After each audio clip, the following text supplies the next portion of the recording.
It's a pleasure to have you join me on this virtual journey. Welcome. Hello, YouTube friends. Join us as we unravel the mysteries surrounding Woollahra House. Woollahra House refers to two mansions built on the same site in Point Piper, Sydney, New South Wales, Australia. The first house was built in 1856 by Sir Daniel Cooper and the second by his son, William Charles Cooper, in 1883. Both houses have been demolished, but two buildings still remain from the original structure. The gatekeeper's lodge from Sir Daniel Cooper's house, which was built in 1871, is now the Rose Bay Police Station, and the stables, which are now Wyuna Court, a prestigious block of apartments. These buildings in the Municipality of Woollahra are of some historical interest. In the upcoming section, we'll be dissecting Sir Daniel Cooper and exploring its implications in greater detail. Daniel Cooper was born in 1821 in Lancashire, England. He was the second son of Thomas Cooper, a merchant, and came to Australia as a child with his parents. He returned to England at the age of 14 to complete his education, but came back to Australia in 1843 and became a commercial partner with James Holt. He later became a Member of Parliament and was elected as Speaker of the New South Wales Legislative Assembly. In 1846 he married Elizabeth Hill, who was the third daughter of William Hill of Sydney. Over the next 13 years while they lived in Sydney, the couple had 2 sons and 5 daughters. In 1856 Cooper started building Woollahra House, and to mark the occasion he held a very large ceremony to lay the foundation stone, at which 400 guests were present. While the house was being built, the Coopers lived in the nearby residence called Rose Bay Lodge, also owned by Cooper.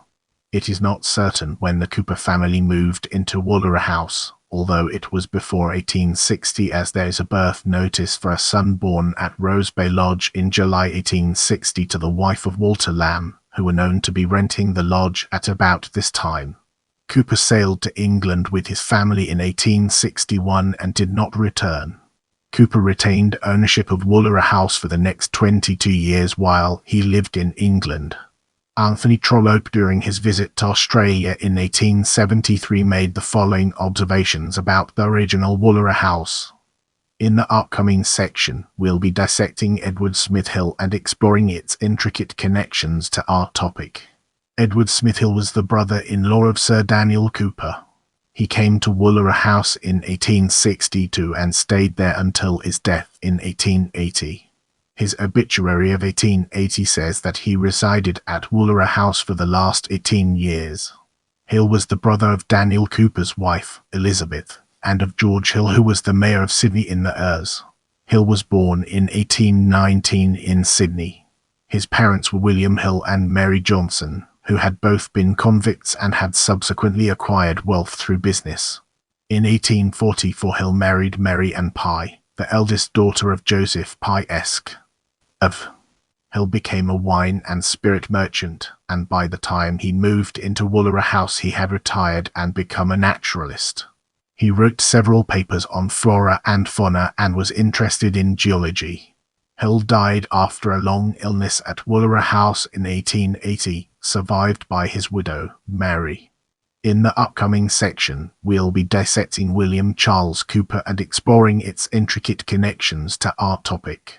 William Charles Cooper was born in 1851 in Sydney. He was the second son of Daniel Cooper, who built the first Woollahra House. His mother was Elizabeth Hill, the third daughter of William Hill Esq of Sydney. When he was only 1 year old he inherited a great deal of property from his great-uncle, Daniel Cooper, and this was held in trust for him until he came of age in 1872. In 1876 Cooper married Alice Helen Hill, and they had 3 sons and 1 daughter. In 1882 Cooper purchased the original Woollahra House from his father, Sir Daniel, and in 1883 the foundation stone was laid by Mrs. William Cooper for the second Woollahra House. While the house was being constructed the Coopers lived at nearby Camberla, then owned by Walter Lamb. While he was in Sydney Cooper had an interest in horse racing and owned several notable race horses. He was elected committeeman of the Australian Jockey Club in 1887, but in the following year he resigned as the family decided to live in England. Although he left Sydney in 1888, William Cooper retained ownership of Woollahra House until 1899 and either rented it or allowed his friends and relatives to reside there for short periods. With that being said, let's now move on to Lady Isabella Martin. Isabella Martin was born in 1832 in Sydney, the eldest daughter of William Long, who owned Tusculum in Potts Point. Long was a wine and spirit merchant who had become very wealthy. In 1853, Isabella married Sir James Martin, a lawyer and later Premier of New South Wales and Chief Justice of New South Wales. By the middle of the years, Lady Martin had given birth to 15 children. Sir James Martin had bought Clarence in Potts Point, but Lady Martin became increasingly dissatisfied with the house as her family grew, and it became too small for such a large number of children. She was also concerned about the location of the house. It was on Rushcutters Bay, which at that time was associated with an outbreak of typhoid fever. In 1880 and 1881, her sister and 2 of her children died, and she became increasingly concerned about the health of her family.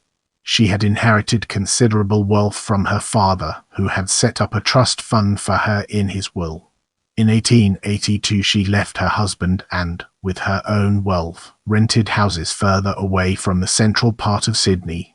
The first house she rented was Greycliffe, and the Sands Directory shows that she stayed there until 1889, when she moved to Woollahra House.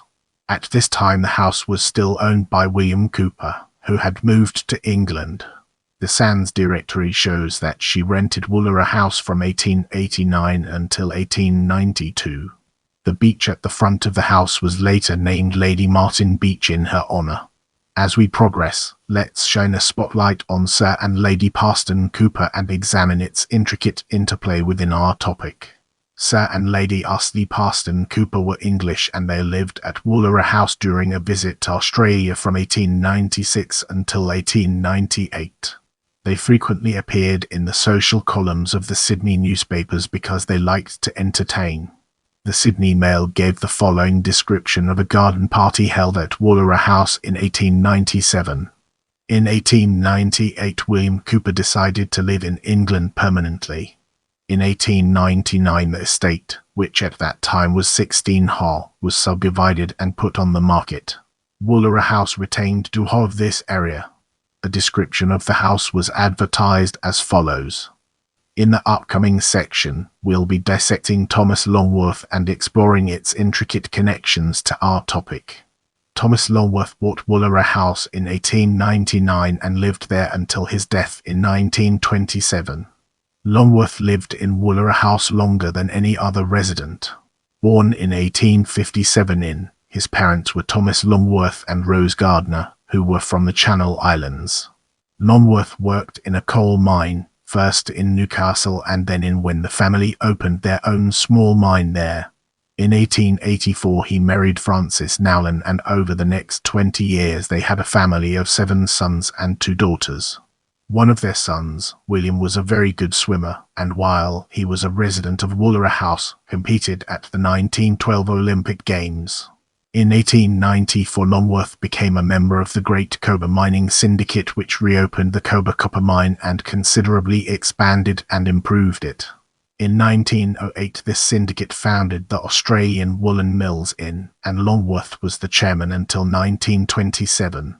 During World War I, the mill produced large quantities of khaki for the 1st Australian Imperial Force. Longworth also had interests in brickworks, potteries, timber mills and pastoral properties, and accumulated considerable wealth. While Longworth owned Woollahra House, he furthered his interest in racehorses and owned, with his brother, several notable thoroughbreds. He also built a steam yacht called Cobar for use on Sydney Harbour. Longworth died at Woollahra House in 1927. In 1929, the house was sold to a business group who subdivided and sold the land and marketed the house as a site for demolition and removal within 4 months of the date of sale. Now, let's shift our perspective and explore surviving buildings through a fresh lens, unlocking new perspectives. The gatekeeper's lodge of Woollahra House still survives and is now the Rose Bay Police Station. The other substantial part which remains is the stables, which were converted to the prestigious apartments of Wyuna Court. James Hayden Leslie Arnott, CEO Arnott's Biscuits, bought the old stables, converted them and lived there until he died in the Sydney Morning Herald, Thursday 26 February 1931, page 13. Also, an SW death certificate states Mr. Arnott died at Wyuna Court, his residence. I hope you learned something new today. Let me know what you found most interesting in the comments below.